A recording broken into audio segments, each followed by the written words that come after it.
Les amis, j'espère que vous allez tous très bien. Moi, ça va très bien. Et comme vous le savez, hein, cette semaine, c'est la finale de la Ligue des Champions où on retrouvera Manchester City et l'Inter Milan. Hein. Et comme l'Inter Milan retrouve la finale de la Ligue des Champions, 13 ans après le superbe triplé Coupe Championnat Ligue des Champions historiques, je me suis dit pourquoi pas revenir en vidéo sur le superbe triplé de l'Inter Milan, Coupe Championnat Ligue des Champions, lors de la saison 2009-2010. Exceptionnel, mémorable, superbe, tout ce que vous voulez. Et là, je me suis dit pourquoi pas revenir dessus en vidéo. Et ce sera bel et bien le sujet du jour. Et tout d'abord, à ce moment-là, à l'été 2010, l'Inter va faire un excellent mercato. Avec dans un premier temps José Mourinho qui arrive en tant que nouvel entraîneur de l'Inter Milan à ce moment-là. Et ensuite, l'Inter va vraiment démarrer son mercato qui va être excellent avec dans un premier temps Samuel Eto'o qui a fait la saison précédente le triplé Coupe Championnat Ligue des Champions avec le FC Barcelone qui va finalement rejoindre l'Inter Milan. Tandis que Zlatan Ibrahimovic, lui, qui a marqué l'histoire de l'Inter Milan, enfin, mais pas que, comme vous le savez sans doute, dans la grande carrière de Zlatan, qui a récemment pris sa retraite, qui a pris sa retraite le week-end dernier, lui va rejoindre à ce moment-là le Barça pour un échange avec Eto'o, du coup. Et ensuite, l'Inter Milan va continuer son mercato de manière excellente. Un excellent mercato avec en recrutant aussi Wesley Sneijder, la star néerlandaise qui ne s'était pas imposée au Real, qui n'était pas vraiment titulaire au Real Madrid, où c'était vraiment compliqué à ce moment-là. Et aussi, pour renforcer le côté offensif, rappelons que Schneider reste un des meilleurs numéro 10 de l'histoire du football mondial. Et en défense, c'est 100% sud-américaine avec le gardien Julio César, le gardien brésilien, qui était un très bon gardien.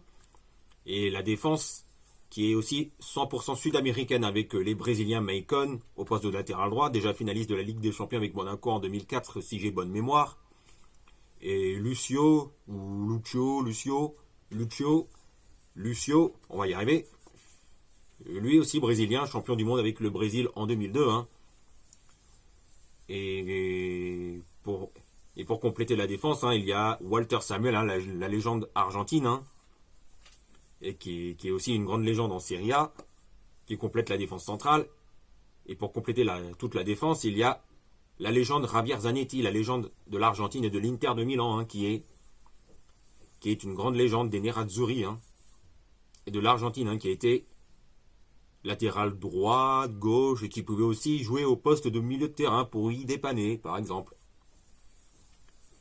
Et aussi au milieu de terrain, on a évidemment Esteban Cambiaso, qui apporte toute son expérience au milieu de terrain, tout comme Thiago Motta, qui a eu aussi une très grande carrière, passant par le Barça, l'Atlético, l'Inter, et pour ensuite terminer sa très grande carrière au Paris Saint-Germain. Bon, ça c'est une autre histoire.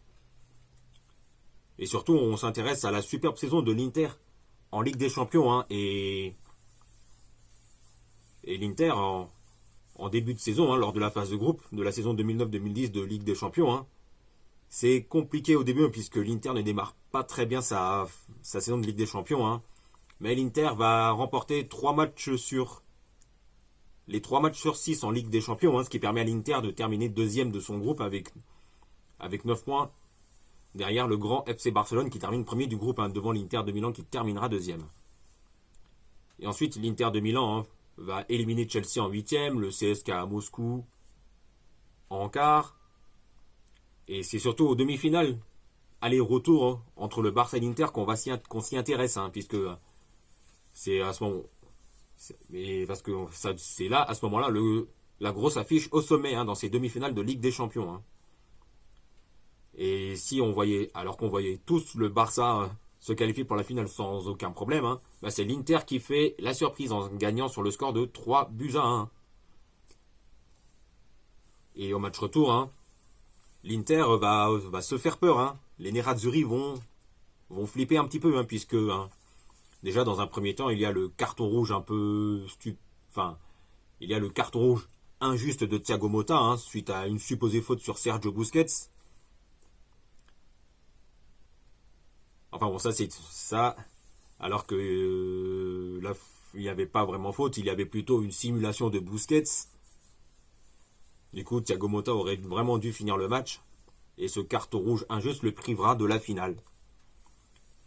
Et qu'aussi, le Barça va en profiter pour ouvrir le score sur un but de Gérard Piqué. Mais ce ne sera et le score en restera là, mais ce ne sera pas suffisant, comme vous le savez, puisque l'Inter, grâce à la victoire à l'aller 3-1, l'Inter se qualifie malgré la défaite 1-0 au match retour. Et pourtant, dans cette équipe du Barça, il y avait du Valdés, du Dani Alves, du Puyol, du Piqué, du Abidal, du Busquets, Xavi, Iniesta, du Yaya Touré, du Messi, il y avait du Zlatan, du Henry et le jeune Pedro aussi à l'époque. Et rendez-vous compte, à ce moment-là, l'Inter élimine le grand Barça qui a un an plus tôt effectué excellent triplé Coupe Championnat Ligue des Champions la saison dernière. Et ce qui fait que l'Inter se qualifie pour la finale de la Ligue des Champions face au Bayern Munich. Et on s'y intéresse aussi à cette finale, car à ce moment-là, on voyait tous, y compris moi, le Bayern Munich grand favori et remporter la Ligue des Champions sans aucun problème. Mais José Mourinho a toujours plus d'un tour dans son sac, car j'ai oublié de le dire, il y a aussi Diego Milito qui était arrivé au mercato estival quelques mois plus tôt à ce moment-là. Ce qui fait que Eto'o, la star camerounaise, la légende du Cameroun, a fait un sacrifice. Car bien que numéro 9, Samuel Eto'o s'est retrouvé à jouer quasiment toute la saison au poste d'ailier droit. Et ça fonctionne très bien. Car Eto'o a réussi à s'adapter au poste d'ailier droit. Et ça fonctionne très bien.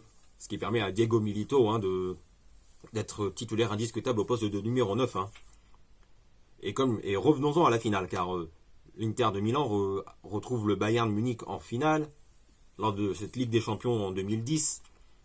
Et comme je disais il y a quelques instants, tout le monde voyait y compris moi, tout le monde voyait le Bayern remporter la Ligue des Champions sans aucun problème. Mais José Mourinho a toujours plus d'un tour dans son sac.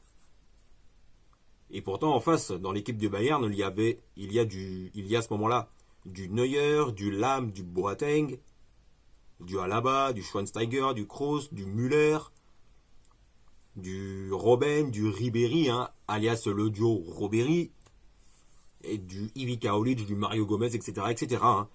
Mais contre toute attente, l'Inter fait longtemps le jeu égal avec le Bayern durant toute la finale. Et Diego Milito ouvre le score en première période, presque à la fin de la première période. Je crois que c'était à 10 minutes de la fin si j'ai bonne mémoire. Diego Milito permet aux Nerazzurri d'ouvrir le score et de mener à la pause. Et au retour des vestiaires, lors de la seconde période, Diego Milito va marquer un deuxième but afin de s'offrir un doublé qui permettra à l'Inter Milan de remporter la Ligue des Champions en réalisant le superbe triplé historique, exceptionnel, Coupe Championnat Ligue des Champions lors de la saison 2009-2010 qui est une des meilleures saisons de l'histoire en Ligue des Champions et tout championnat européen confondu. Et surtout en Ligue des Champions. Et j'allais le dire. Et ensuite, après la finale de la Ligue des Champions, arrive la Coupe du Monde 2010 en Afrique du Sud, où les Pays-Bas vont atteindre la finale grâce à Robben, Schneider, Kuyt, Van Persie, etc. etc. Et vu que Schneider a terminé meilleur buteur de la Coupe du Monde avec 5 buts à égalité avec Müller, Forlan et David Villa, je crois, et Schneider, en permettant aux Pays-Bas d'arriver en finale de la Coupe du Monde, en finale de Coupe du Monde, et Wesley Schneider était un des grands favoris pour remporter le Ballon d'Or en 2010.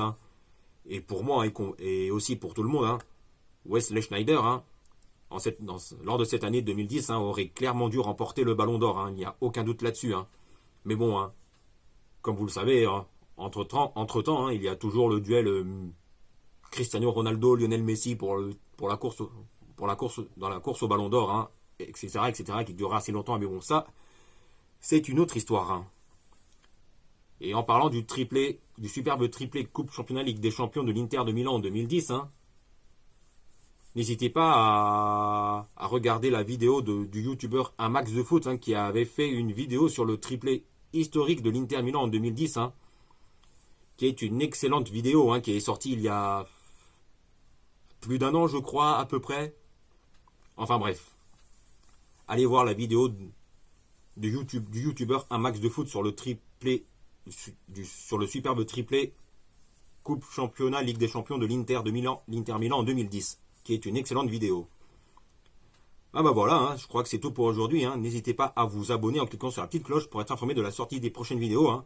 Abonnez-vous et on se retrouve très vite pour parler de football et de catch.